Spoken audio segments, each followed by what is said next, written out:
You mind if I sing that song on the? We are the New York Knicks. I'm back in the New York groove. Well, it's the Knicks. New York. We are the New York Knicks. New York. For this new season we're about to enter, the Knicks is taking no shorts, just like winter. New York, New York. New York be about the Knicks, huh? But the best thing about New York City is K-N-I-C-K-S. Everybody say go New York, go New York, go! Go New York, go New York, go! Hey everybody, it is the New York Knicks podcast, episode 597, part of Dash Radio. I am Jay. How you doing, Mark? It only took 597 episodes, but I finally got a microphone. Yeah, we're going places. It sounds really good. Okay. I'm excited. Does it sound good enough that I can just kind of tell you sweet nothings as you go to bed at night? I mean, this is such a pleasant upgrade. I'm very happy. I am glad you're happy. And are you a happy Knicks fan? You know what made me happy today, actually? What? I am a big fan of going on Knicks Reddit. I don't know if you go on there. I used to go a lot more on posting and toasting in their comment section, but for whatever reason, it seems like less people comment on there than they used to, and it's not as good as it was. I enjoy comment sections, and I was looking for an alternative. I found kind of Knicks Reddit. I really enjoy it. Anyway, Do you post in there? I once in a while post in there under a different name, not the New York Knicks podcast. Do you post on there, Jay? Once in a while. I have a NY Knicks podcast Reddit name. Oh, I have a totally different account. I don't feel like Promoting helping the show helping the podcast at all. Anyway, I want to keep it a secret. That's how most podcasts succeed. I think I set up the Reddit account for a different, I didn't set it up just to comment on there, and then I used a different name, and then I just kind of kept with that. But whatever, I could access that account also, Jay. We can do joint everything. Yes. But anyway, I saw a post on there today. Actually, let me see if I can find this post real quick. I'm not going to take long to try to find it, but it was the reaction to the post made me very happy. So here was the I could find it. It's really annoying if I'm trying to bring something up and I can't find it right away. But anyway, what I really enjoyed about it was basically it was a post basically being like, well, there we go again. That's the Julius Randle we know from the Atlanta Hawks series.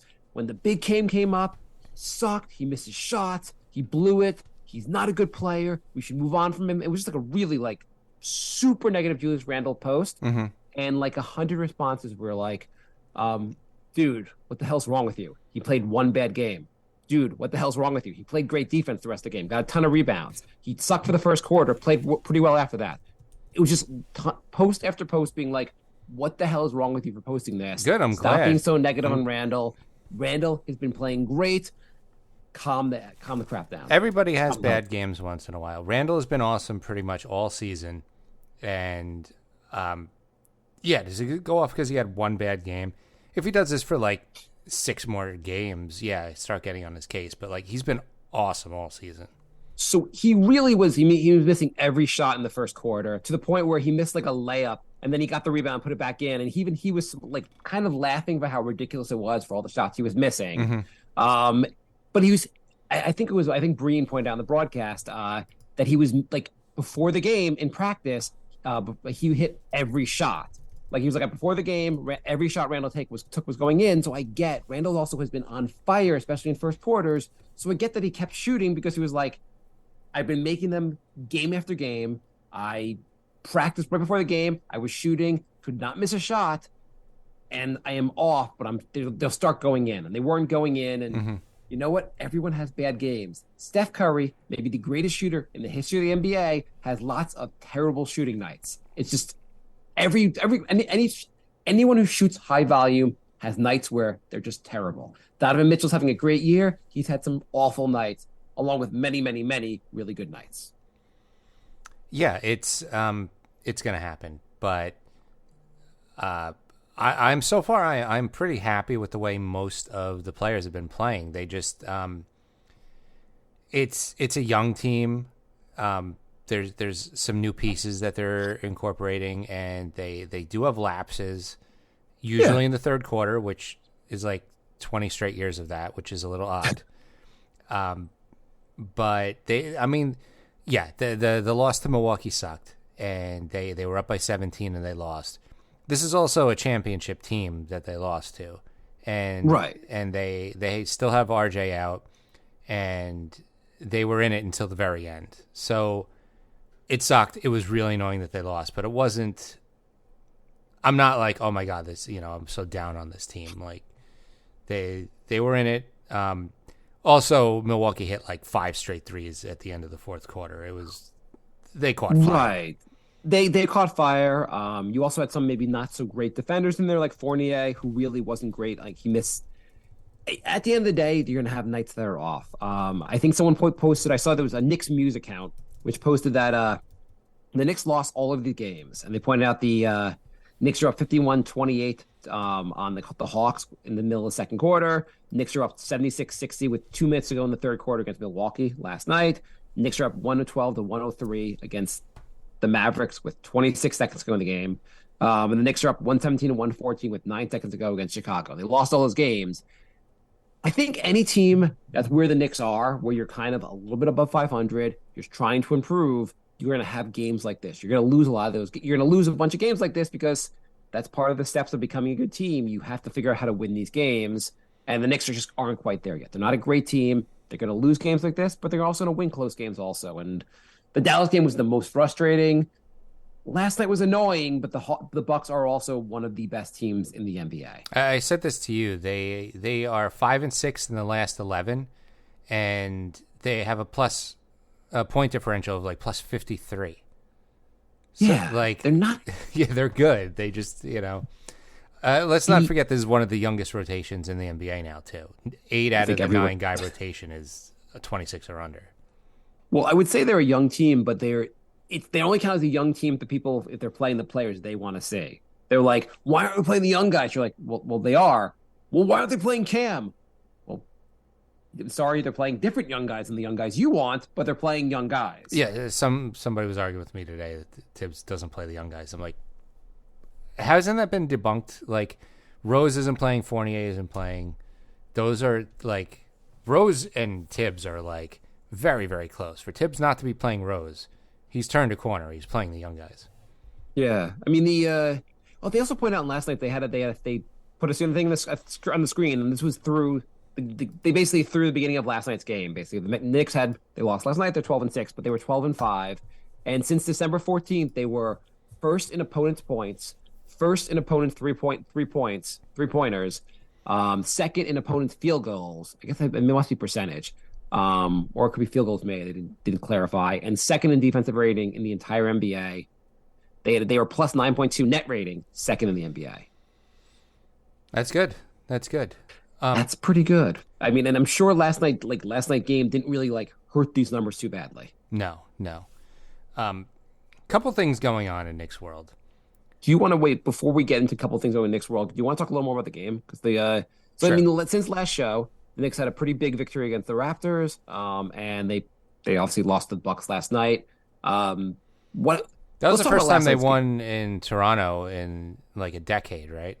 Like first time they won. Yeah, it's since 2015 or something like that. Yeah, 2015. So about 8 years since they won in Toronto. So I'll take that.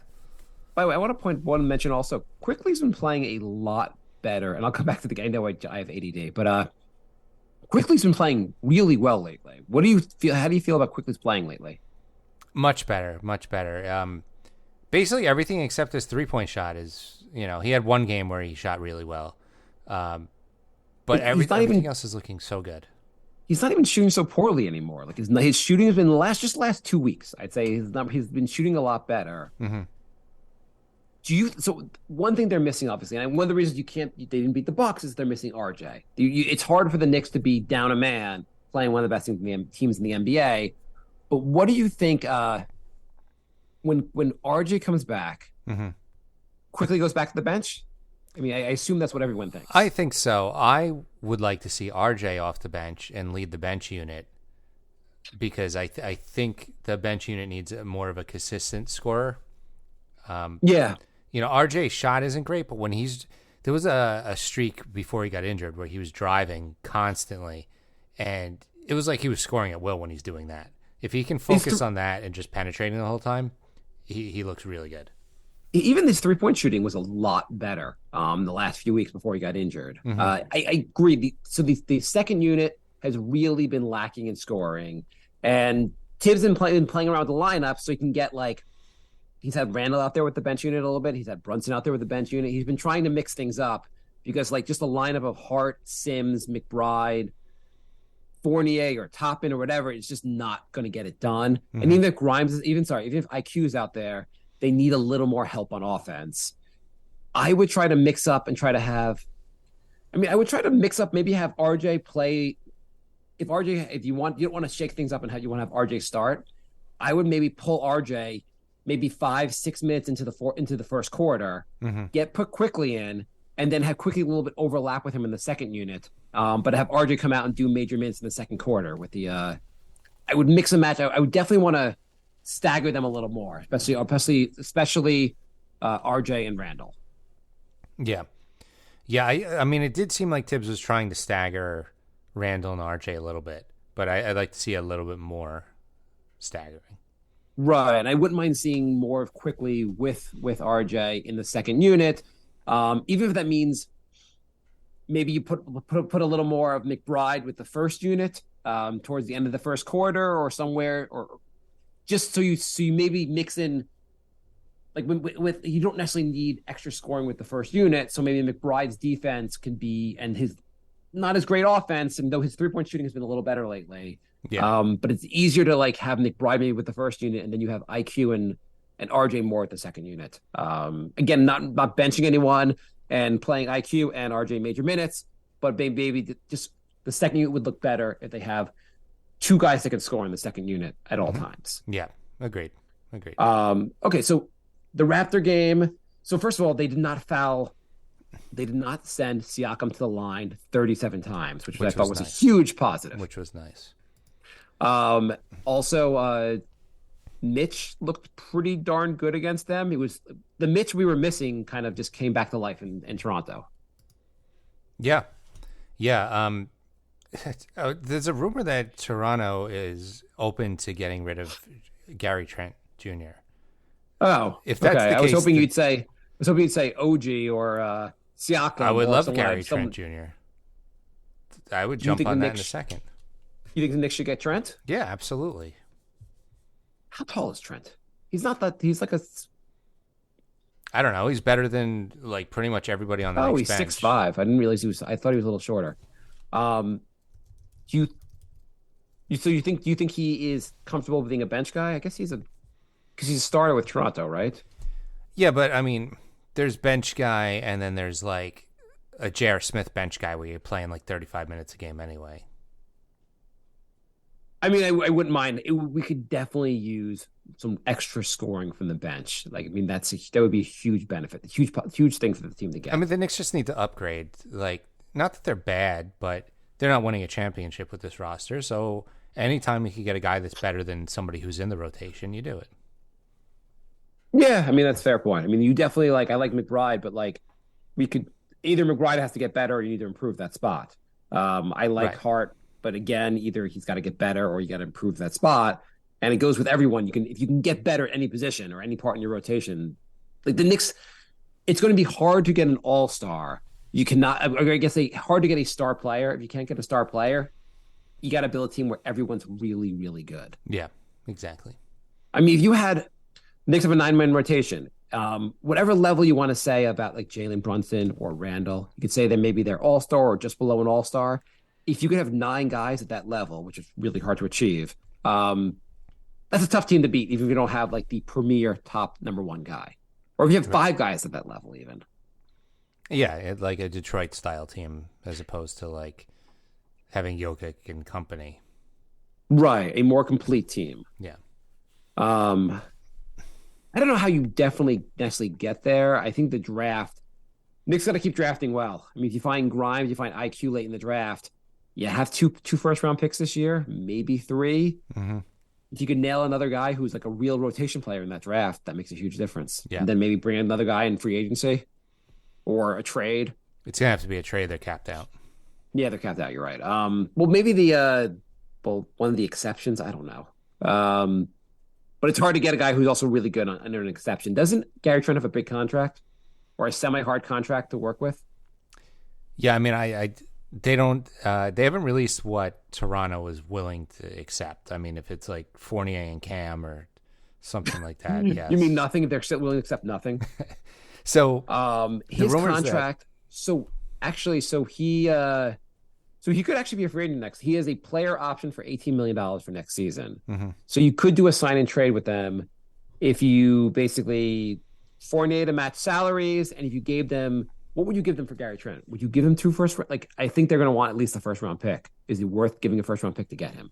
I'd give him a protected. You don't value them at all, and neither do the Raptors. Yeah, I mean, Messiah isn't an idiot, but I would give like 2 protecteds, and Andrew said 64 second rounders. You mean just how many we have this year? 64. I mean, that's what all those protected firsts are going to turn into anyway. Yeah, he wouldn't be a bad guy to get. The thing is, I don't necessarily want to. I don't know if I want to make a trade where I trade first round picks for a guy on our bench when I'd rather draft and develop. Like everyone with the average age being pretty young, Randall being 28, but everyone else being average age of 23 or 24 years old. I would rather spend another year, maybe draft some guys, see how it goes before you kind of trade first round picks to get a. I wouldn't want to trade first round picks for a bench for even a good score off the bench until we maybe are closer. If we said like, hey, we have a really good team, we have a shot this year, then by all means. If you're saying we have a really good team, if we trade for Gary Trent, we can get 46 victories. I don't know if I want to trade a first round pick to get 46 victories. I mean, maybe Gary Trent starts. Maybe.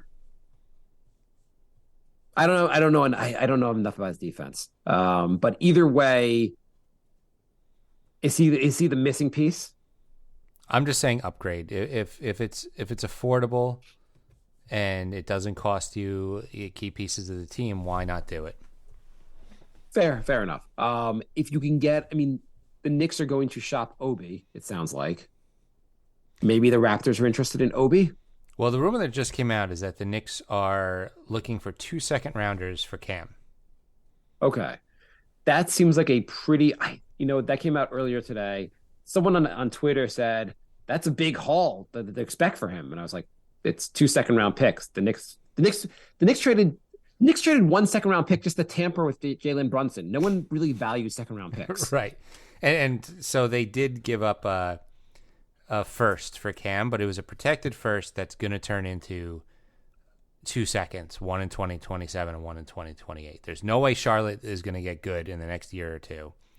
That's not going to convert to a first rounder. So basically they want 2 seconds for the 2 seconds they gave up for Cam.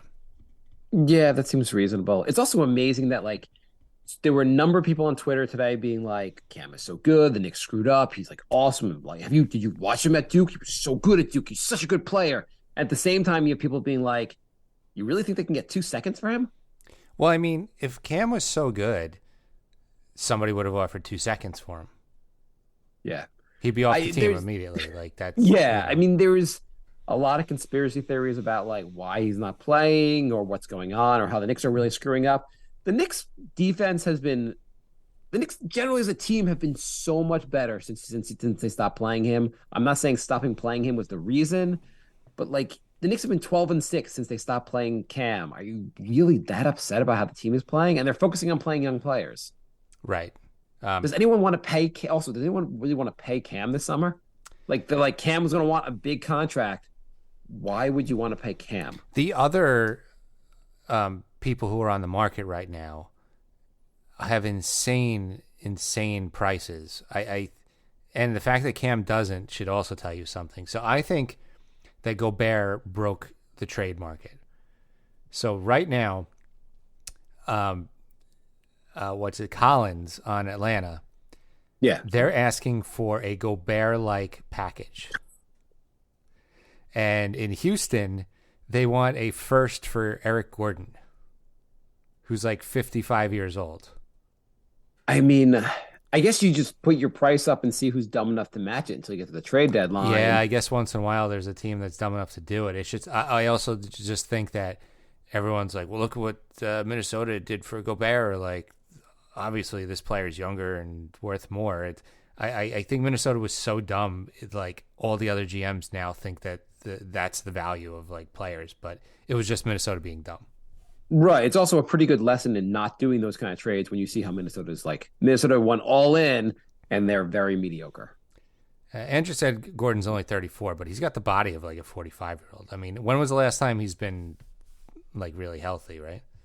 I mean, I could talk myself into asking for a first round pick. I'd be like, listen, Eric Gordon, like, if you're Milwaukee, you need that one more shooter off the bench. Gordon's the guy, and maybe they'll give us a first round pick. Or you can talk yourself into believing the team that, like, a team that's going for the title might want a guy like Gordon. I guess. I mean, he's averaging 11 points a game on the worst team in the league. Right, but he's a useful player. I'm not like, I mean, I'm not team, paying a first for that. That's of course not. But if you're like, we want to win the title this year, like maybe you're dumb enough to pay for that. No, basically, if you're the Nets, you might be like, Eric Gordon could really maybe help us in the play. This is the way people would pay for what's his name? That can't score. PJ Tucker. Yeah. But you're also paying 19.5 this year and 21 next year. Gordon's contract is 19.5 next year. 21 next year, 19.5 this year. Holy crap. Yeah. So that and a first? No. Yeah, that seems crazy. And also, yeah. So everyone's going to ask for a lot. I don't think we're going to see another trade as bad as the Gobert trade anytime soon. No, I feel like that's almost a lesson for the league of like just how dumb you could be also. Well, that was a trade that was, at the time, you're like, why are they offering so much? That's way too much. Like it's not even like in retrospect. Like as soon as it happened, people are like, that's a lot. So I guess going back to the Buck game, were you generally, I thought, by the way, the Knicks, you gave the Knicks like, the point next year is not guaranteed for Gordon. Thank you, Andrew. Okay. You gave the Knicks points differential through the last 11 games. I think if you gave the Knicks point differential through 3/4 of every game, they'd be like through the roof. Fourth quarters have been a nightmare for the Knicks, basically, or just hard to hang on. Mm-hmm. But I thought the Knicks generally played pretty well. Like Giannis, Randall did a pretty good job on Giannis. They built the wall against Giannis. He had an okay night, but he didn't like go off. The Knicks made basically the other players on Milwaukee beat them. They like the role players had to hit shots. I mean, Ingles had a crazy game against him. Went 5 for 11 from 3. That was pretty brutal. Nick effect from Ingles. Yeah. But he is a very good shooter. He just has been seems like he's fallen off a little bit. Like he's going to have a decent night. He tore his ACL, so that'll do it. Yeah, he is a great shooter. Also, Brunson had an awesome game. 44 points.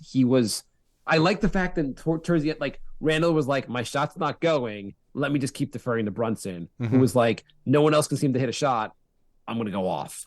Yeah, see, that's the other thing. Yeah, Randall had a bad offensive game, but he was deferring to Brunson. He got the most assists on the team, and he was hustling on defense. He was really, really going at it with Giannis.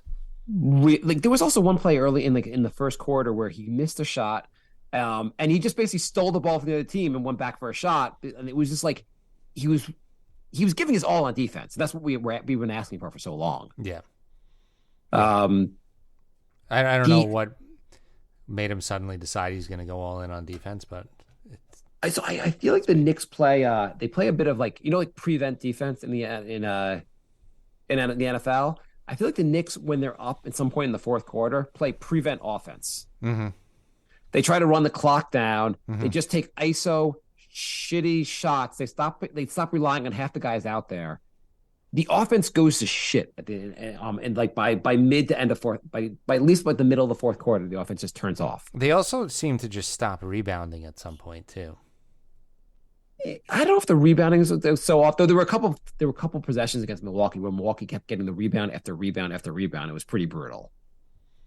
Yeah.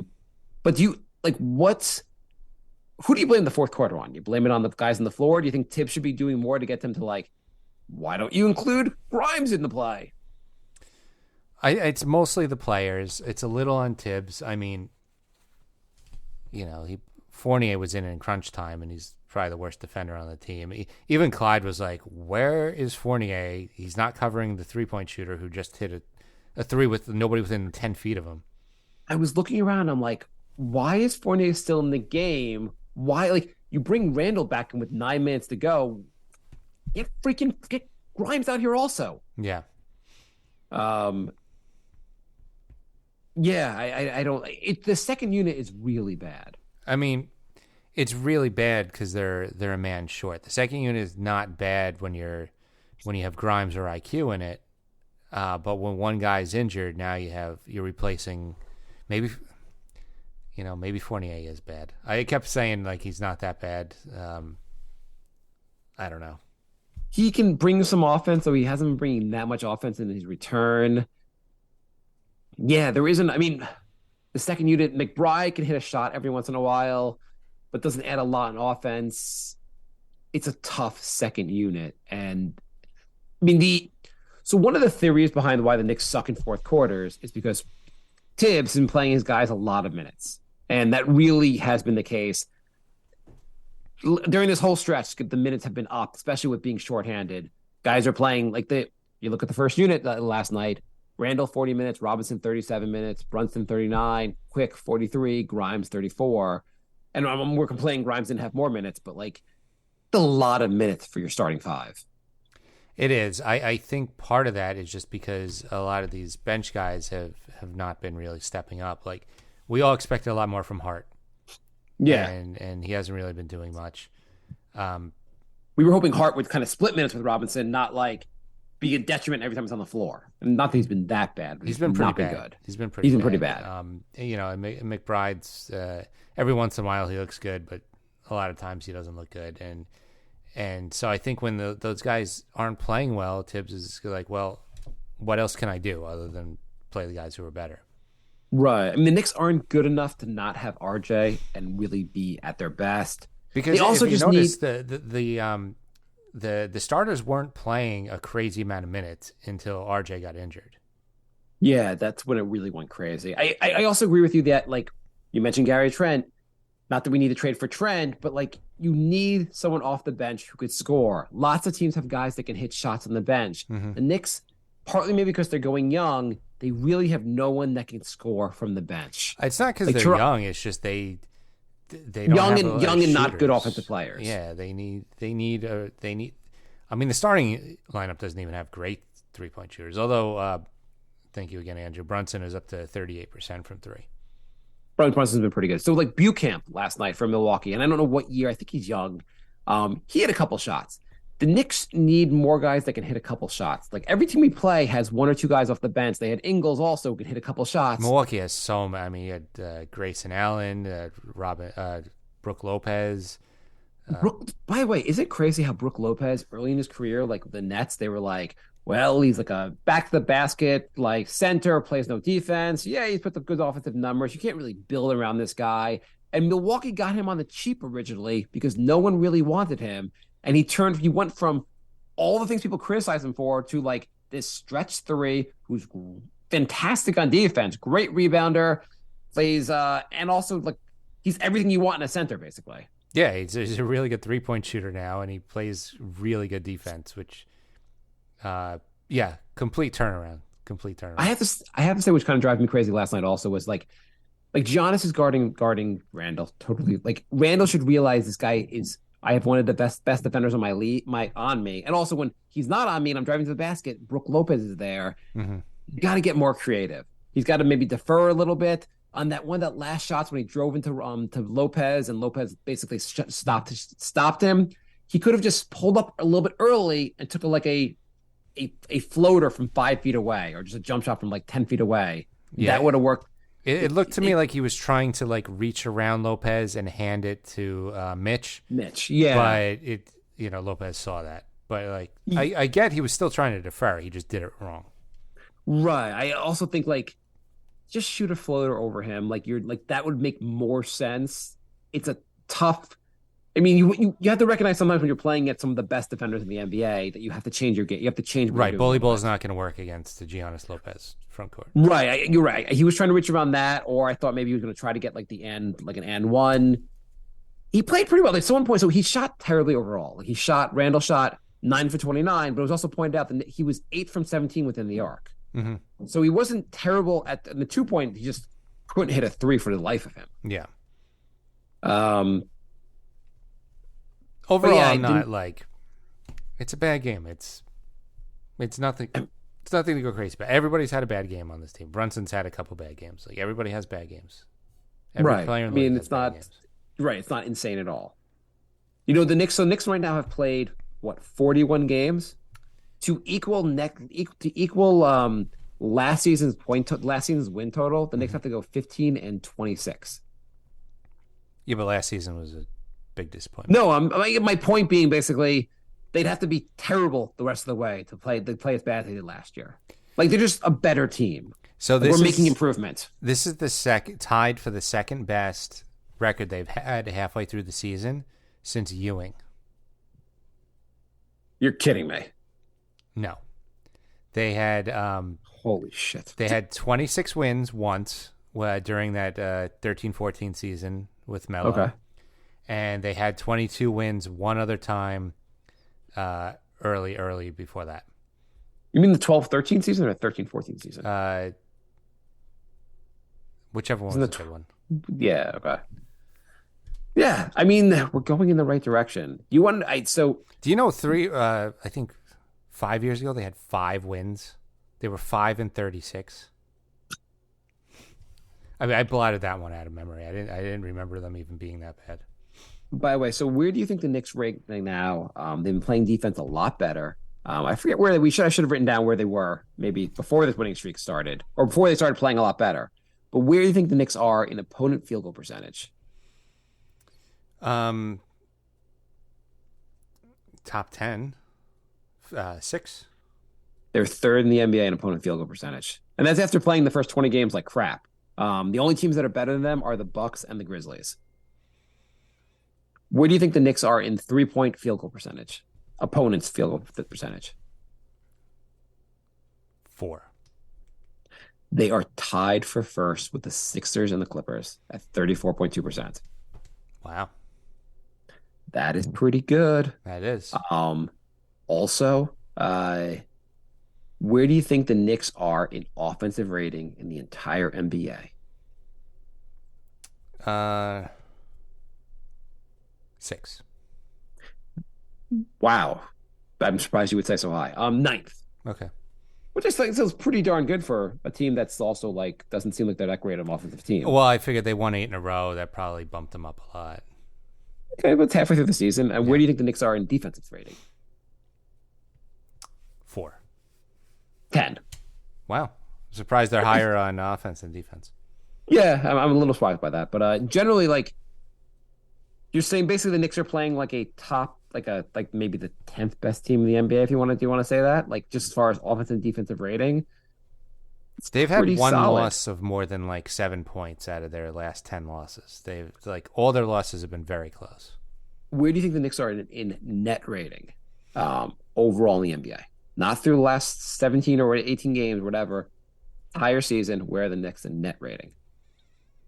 Now they're 22-19, which would make you think that they're about 13th. But they've had so many close losses. I'm going to say they're 8th. They are 8th. They are 8th in the NBA in net rating. I think that's pretty good. The teams that are ahead of them, the Celtics at number 1, Cavs with Donovan Mitchell at number 2, the Grizzlies, Pelicans, Nets, Sixers, Nuggets, then the Knicks. Mm-hmm. That's pretty good. Yeah. I mean, the Knicks are playing pretty well. I don't know. Bill Simmons did a Knicks missed opportunities podcast. Oh, by the way, God, really nice. Just before we even do that, where do you think the Knicks are in effective field goal percentage? In other words, from them, how good of a shooting team are they? 17th. 26th in the NBA. Okay, that makes sense. That makes sense. Yeah. And where do you think the Knicks are in true shooting percentage, which takes into account the free throws. Yeah, Brunson's like the only good free throw shooter. I'm gonna say 24th. Exactly. Yep. And where do you think the Knicks are in? I think it's just interesting that that's where the game, like their shooting just needs to be better, need to be better shooting. And where do you think the Knicks are in pace? They're playing at a quicker pace. I'm going to say around the middle, 14. 23rd. Okay. Okay, we can move on. Obi was back, by the way. He was We back. want to talk about he played some minutes. He played, 8? I think 8 minutes. Played 8 minutes. He didn't play the entire game. First of all, should we fire Tibbs for only playing him 8 minutes? Because Obi is amazing. And Obi's amazing. Should definitely get all the minutes over Randall. He hit a 3 last night. Okay. I think he got a steal. Mm-hmm. Good for him. I'm happy for him. I have to say, despite what people talking about how much Obi does, I am still. You know what I love about Obi? I'm down to trade him. You know what I love about Obi? What? His attitude. He has great attitude. Obi and Cam are the first guys off the bench cheering for everybody. Obi's like standing the whole time. He's jumping up and down anytime a Nick hits a shot. Like, great guy to have as far as like motivating you and stuff. Yeah, you said this to me last night. You said like people are like, at least online, they're like, oh, we got to trade him. It's a problem. It's a problem having Cam on the bench. It's a problem having guys that aren't playing. You're like, I don't know if we necessarily have to trade these guys or not, but how is it a problem? These guys seem like could not be cheering harder for the team. Yeah. Which is pretty cool, that the fact that they're into cheer. Like Cam especially, you could understand him being like, Obi's going to get back in the lineup. It seems like Cam is not going to play. You could understand him not cheering the team. If he just sat there and moped the whole time, you'd be like, I get it on some level. Yeah. But he's like, I got great seats to a great game. I'm going to cheer. Right. Exactly. Yeah. Yeah. Knicks are looking pretty good. Some questions. Ramsey writes, what can be done to best top teams? How can we get better? So what's the path to getting better? We talked about hang on, before, I guess, what are the Knicks' path to getting? A lot of people say Randall is not a true number one. And I don't understand the solution of, like, if he's not a true number one, trading him, but the solution is to get maybe a true number one. What are the roads to getting a true number one here? Basically trading all your assets. You trade your draft picks, trade a couple you're sacrificing some of your younger guys. So basically a package like the Cleveland did, but not as maybe you hopefully hold back on the player end of it, but you go crazy with the draft picks. Yeah. Or getting lucky in the draft. Or maybe RJ takes the leap at some point and becomes better than Randall.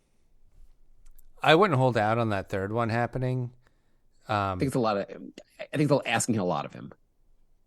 Yeah. I mean, the path really is the draft. Stop punting, or a trade. Stop trading down. Stop punting. There's plenty of guys. Who'd you point out that it was drafted 12th when the Knicks punted on 11? Jalen Williams on OKC, who looks pretty good. Going, I got the right name. Now. Williams. That Jalen Williams. Yeah, he looks pretty good. Like, I mean, as much as you will say, like, the Knicks, like, one of the things the Knicks found out is their protected picks are not worth as much as they'd like them to be worth. Just because they're a first round pick, people don't treat them the same as far as trading. Maybe if you do draft some guys, then the other team goes, hey, they don't just have a protected first name now. They have another Quentin Grimes. They have another Jalen Williams. They have another really good player. Mm-hmm.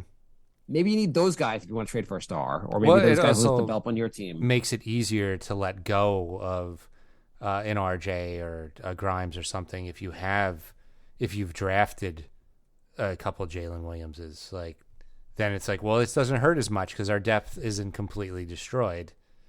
Right. I do think, like, the fact that the Knicks have, like, punted on a draft pick 3 straight years on one of their picks, you have less depth. Like, as much as, like, like Ryan Arcedidan, whatever his name is, and Svi on the bench are guys that are never. The Knicks have no serious plans of playing. Trevor Keels is, I guess he's doing maybe he's in the Westchester. There's no serious plans of these guys being part of the future. You need to draft more guys just so you have a better chance of hitting on some guys. Like Gary Trent Jr. He's a second round pick. We're talking about like trading a first round pick for him or more. I'm not that we're seriously talking about it, but like he was a second round pick. He developed. Even if the Knicks pick like 18th this year in the draft, you could get someone really good. I mean, we played the Spurs the other night. Who's their player that's been playing really well for them? Devin Vassell. No, Kendall or Johnson. Kellen Johnson. Yeah, I think he was the 29th pick in the draft that RJ won in. He looks like a heck of a scorer. He was playing pretty well against us. These kind of guys are available every draft. You just have to get lucky with when you pick. We also have to pick. You have to pick. You have to make the picks, basically. Yeah. So anyway, how do we best the top teams? They're gonna have to make smart moves. I honestly Jay, think I'm sorry. Making smart moves is a little hard. Could you try something else, please? I honestly think it's through the draft. I think you gotta. If your average age of most of your guys are like you have young players, then just keep developing. Greg writes top 10 draft snubs. Draft snubs? Yeah. I don't know what he's asking. Oh, I guess guys that fell. I mean, I guess Curry having Flynn drafted over Curry was a snub. Yeah, I mean, you could say Durant didn't go first, Odin went first. Everybody, the next 6 guys after Darko. The next 20 guys after Hashim Thabit. Anyone picked after Kevin Knox? Anyone picked after Frank? Anybody picked after OB? Everyone picked after every Knicks pick. It's amazing because the Knicks really have done well later in the draft. Yeah. It's After just early pick in the 20, draft where they mess up. Yeah, I guess when more is on the line, they just don't they panic. The hell was Jordan Hill? That was such a ridiculous pick. That was a really ridiculously bad pick. I forget who won after him. I'm gonna look it up, but I guarantee it's somebody good. I bet the next 4 guys are all really good. I mean, you look at Knox, they were like, well, he's got a lot of potential. And these other guys, we kind of know what they are, which you don't actually. But with Knox, we have no idea what he could be. And then Frank, he fits what you're looking for in terms of size and he has the body. On paper, he sounds great. Do you know who's drafted hard. 1 pick after Jordan Hill? DeMar DeRozan. Oh, damn it. There was also Drew Holiday, Jeff Teague. That was you really can't waste too many number 8 picks in the draft. The Beast, Damari Carroll. By the way, Jay, where are they now? Mm-hmm. Jared Jeffries was on The Price is Right. I always feel so good when millionaires get free stuff. It makes me so happy. Okay, Jan writes, is the blown big lead the product of coaching or execution by players? Just kidding, it's definitely coaching. Our offensive sets look like something run by a high school team. Yeah, Tibbs, I guess, is good at getting more out of players than other coaches, but it seems like he's not a good playmaker at all.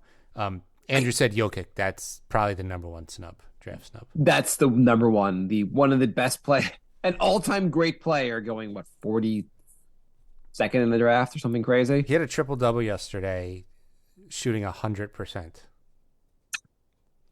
You know who the Knicks drafted over him? Was it Cleanthony Early? Probably. But everyone got him wrong. You can't really get mad. If you're Minnesota and you picked 2 point guards before Steph Curry was taken, you feel pretty stupid. If you're an entire first round went by before anyone drafted Jokic, you can't feel that stupid. So the Knicks, I guess, panicked when they didn't get Curry and just yelled out a random player's name. Like they had no plan other than Curry. Like, well, I didn't think that would happen. I don't know, Jordan Hill. Well, I think the whole thing was that Golden State had they had another point guard at the time, so they didn't think who was it? Was it Monte Ellis? Monte Ellis, yes, it was Monte Ellis. And so they were like, well, they're not going to take this guy who was unbelievable at Davidson. They're not going to take this guy who looked like a phenom in the tournament. Can you imagine you're Golden State and you're watching Minnesota just completely mess up? Well, I guess they're going to take Steph with the second pick they have before us. And that has to be one of the worst drafts ever. Is that draft by the Timberwolves? To take 2 point guards and not Steph. That was unbelievable. What else? By the way, yes, it is coaching. Tibbs needs help. I don't mind even when Jalen Brunson goes a little ISO because he makes the shots. Randall clearly struggles a bit in the fourth quarter when he goes ISO. Either way, they have to involve the rest of the team. It's not working. Terry writes, fans are complaining about lack of offensive production from the bench. How do we rectify that? Upgrade the bench. I was going to say sewing RJ's finger back on. I cannot believe how long he's out for. He's supposed to be back soon, but I cannot believe how long he's out from this injury.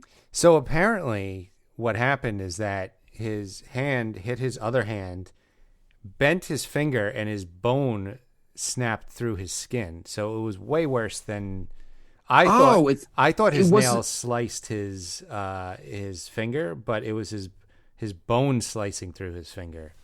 Holy shit. Yeah. So, it wasn't good. I'm glad he can play. I'm glad he'll be able to play in the NBA again. Yeah. Holy crap. That is pretty awful. So, I guess upgrading the bench, move RJ to the bench, upgrade the bench. By the way, so it was said by Brunson. They were talking about it during the game yesterday, but they said Brunson said they asked him how has the team chemistry been now versus the beginning of the season, and he basically, in paraphrasing him, he said it's been light years different. It's like day and night from the beginning of the season to now. Everyone's starting to really trust each other. The team is playing much more of a cohesive unit than they were when the season first started, which makes a lot of sense with the team playing a lot better than they did the first half of the season, for the first quarter of the season. Yeah, I mean, it shows. It seemed like everyone was taking turns doing ISOs in the first 12 or so games, and they still do it, but I feel like they kind of know when to defer and when to where other players are going to be on the court while they're doing it and stuff like that. I mean, I have to think Tibbs and front office were talking, or Rose were talking, and he was Tibbs at some point just said, I need to play the guys I want to play and stop playing guys for you guys. And at some point they must have said, play who you need to play, just get victories for us. Right. And that's when he started benching guys. Yeah. It would have been hard last year to bench Fournier because they just paid all the money to get him. But it's easier just to be hey, all your moves sucked. Can I not play any of those guys? And Rose being you're going to get victories? And Tibbs I'm going to get victories. And he's do what you got to do. Yeah. Yeah. Yeah. So the Knicks have a couple games coming up. In the next week, they are playing. They got the Pacers coming up, which should be. Anyone playing the Pacers that you want on the Knicks, Jay? I don't even want to talk about it. Okay, so before next show, they play the Pacers, they play the Wizards, they play Detroit, they play Toronto, and they play Toronto. What's going to happen in those 4 games? Those are all winnable. Yeah, they're all winnable. I mean, you got so they got a home game against Indiana. Indiana's a very good team, so it's gonna be tough. I think they have a point guard that Jay likes. The Wizards, we get to play Porzingis. I hope they can do a lot against Porzingis. Detroit is bad, and the Raptors are a tough game. But the Raptors, I think it's another home game. I'm going to say 3-1. That would be pretty damn awesome. They can go 3-1. And then we're going to a game next week. Was that next week? That's next week. Holy shit, I forgot all about that. What day is it? Wednesday. It's the Wizards game. I'm obviously still in the game. I'm still in for the game. I completely forgot we were going though. I can't believe I completely forgot about the game. You'd be like, Mark, I don't see you outside MSG. MSGJ? You mean the TV station? I'm going to have to remind everybody. I feel like the doc forgot to. I completely forgot that. I forgot about the game. I mean, I guess if you asked me if we were going to a game, I would have said no. I'm excited though. That's fun. I can't wait. Yeah, we're definitely going to KP trash talk. Yeah, and they're playing the Wizards. That was going to be dude. But you know when people are booing KP, they don't mean the Knicks podcast. They mean Porzingis. Just to let you know. So Dolan has apparently this facial recognition thing going on at MSG, and he has like 6 stages of how intense the banning is on certain people. Like Michael Rappaport is like, stage 6. Like police come as soon as Rappaport like comes anywhere near Really, he's banned. Yeah, I think he's like level 5 out of 6. Yeah, maybe we should have video on our podcast, Jack. I was gonna say, we'll know we made it when facial recognition picks us up and kicks us out of the stadium. Right, there'll be the proudest moment of your life when you'll be like, James, you're not allowed into the stadium. I'm not. The download numbers must be wrong. Oh my god. Yeah, exactly. So, yeah, like level 1 is like they keep an eye on you. Like level 2 is like security like checks on you. Like by level 3, you're like getting followed. Like it's weird. It's a whole article came out about Dolan's like MSG facial recognition thing. Well, I mean, hopefully that's the weirdest thing he does all season. Like, yeah, that's not such bad news as far as weirdness. What was I going to say? So a couple other questions for you. While we have a little bit of time. So IQ is going to be up for a contract this summer. Do you defer or do you sign him this offseason? If they defer, you let him hit restricted free agency the following summer, or you could sign him to a long-term deal this summer. And how much do you pay him? I want to see if this play keeps up for the second half of the season before I make any kind of decision like that. Okay. I think no matter what happens, I'm deferring. I'm tired of Knicks necessarily signing guys a little too early. I don't think I like what IQ is doing. I want to sign him to I think I'm up for a long-term deal, but I'd probably want to wait a little bit. That's fair. Give yourself some flexibility. Obi, are you definitely trading him? What are you doing with Obi? Is he even going to get the 2 second-round picks that Cam is not getting? I think he has. So you don't think he has more? I think he has more value than Cam.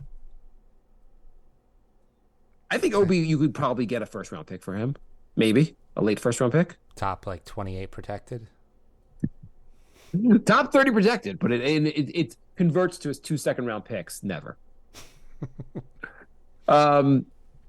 You don't think? I think as far as player trade rent, like the guys that the Knicks are willing to move or are more likely to move, Obi's the top in value, I'd say. For guys, they're more likely to move. Okay. I mean, can you really argue anyone else? I mean, Fournier is probably, if anything for Fournier, I would just keep him longer to have his contract to trade for next season. Yeah. I see no reason to move on from Fournier unless you're getting a good deal for him, because you're already over the cap with or without him. Yeah, it'll be an expiring next year. As far as, I think they have Hart for next season already, which I know you're excited about. Super excited. You don't think you can get, what do you think? Do you think Obi, you don't think you can get a first round pick for him? I think it would be heavily protected. Okay. Like top 18. Do you think they could package Obi and Cam and get one guy they'd like to play? I would hope. I don't know who, but yeah, if you can do that and get a guy that can play 20 minutes a game, that would be nice. And last question for you for the show. Is Tibbs doing a good job overall? He just got his 100th victory as a Knick, by the way, Knick coach, which not a small achievement for being a Knicks coach, like even lasting that long. Yeah, I mean, he's one of the most winningest Knicks coaches. Which is not saying a lot because Knicks fans hate him. It's not. I think he's doing a decent job. I think he's got a roster that is not really well put together, but he's getting the most out of them. I don't feel the roster's as I know we killed it earlier. I don't think it's as poorly put together as I thought earlier in the season. There's still almost no outside shooting. I mean, it needs more shooting. It needs improvement. Yes, we're not competing for anything this year, but they've built up. Now you have it. It's nice for the first time in a while. Your starting unit is your best unit. Mm-hmm. Like last year, like the whole year, basically the starting unit had like the worst. Like always had a poor like plus minus and like. Every game it was like, they're down by 13 2 minutes into the game. This is awesome. Right. And every game you're like, we're up. We're doing really well. Shit, we brought back in the starters. Yeah. It's nice at the starting unit. You're like, these are the best players on the team. These are the guys you want in the game. And before we go, Anthony says, what do you guys think about Hart? You guys really happy to have him? I really, really fell for this thing on Reddit where some guy had said, the two players I predicted will be great. I called Jokic being awesome, and the second player I'm calling is Hart. He gave this whole long analysis. It sounded intriguing. Everything was about Hart being such a great passer, which he really is a decent passer. Yeah, I'm disappointed. How can you not be disappointed? I was disappointed. I don't think they're really utilizing him great. They need to use him like they used Noah in Chicago, where like plays run through him. There was that one game where they did that a little bit, like in garbage time, and he made some pretty nice passes. Yeah. But having him like hide in the corner isn't really. When he shoots threes, I'm like, what the hell's going on here? Yeah. Has he made a three has he made like more than one three this whole season? I'm sure he has, but it seems like he hasn't. What do you think he's shooting from three this season? I'm gonna say like 31%. I'm going to say without looking, I'm going to say 22%. I think 31 looks way too high. He is shooting 24%. Jesus. Yeah, that's brutal. Do you know what he shot last year from three? 31%. 46%. That's good. But he shot also 0.4 threes a game. This year, he's up to 0.8 threes a game. All right, so we are NY Knicks Podcast on Facebook, Instagram, Twitter, Patreon. The New York Knicks Podcast.com is our website. Got 2 Knicks Podcast shirts left, so get them while they last. And, yes, these are collectibles. They will be worth a lot of. I guarantee these will be worth more than the NFTs you've already purchased. Mm-hmm. We have a comedy newsletter coming out soon, thebrinkofsanity.substack.com. You can subscribe there. Any of the Instagram, Twitter, Facebook, whatever, we have links to our Discord. You could join our Discord. And I'm thinking about joining. Yeah, I know. Mark's going to post there one day. And we'll be back Isn't soon. it annoying, though, when you go to things and they're like, I went to my website. I was trying to find something out for my son's school. It was like this after-school activity thing. And they're like, find out more about more events on our Discord. I'm like, I don't want to know about your Discord. Could you just post them here on the website? Well, on our Discord, you could chat with me during the games and stuff. So there's that. If you go on there, Jay may or may not share naked pictures of himself. Speaking of that, Andrew wants to know what your OnlyFans is, Mark. Oh, OnlyFans, New York Knicks OnlyFans, NY Knicks podcast. Join me as I watch the games nude. There you go. Okay. Thanks for listening, everybody. We'll be back next week. By the way, we joke about it, but I'm sure someone else is making millions of dollars doing that. Exactly. Probably a female. I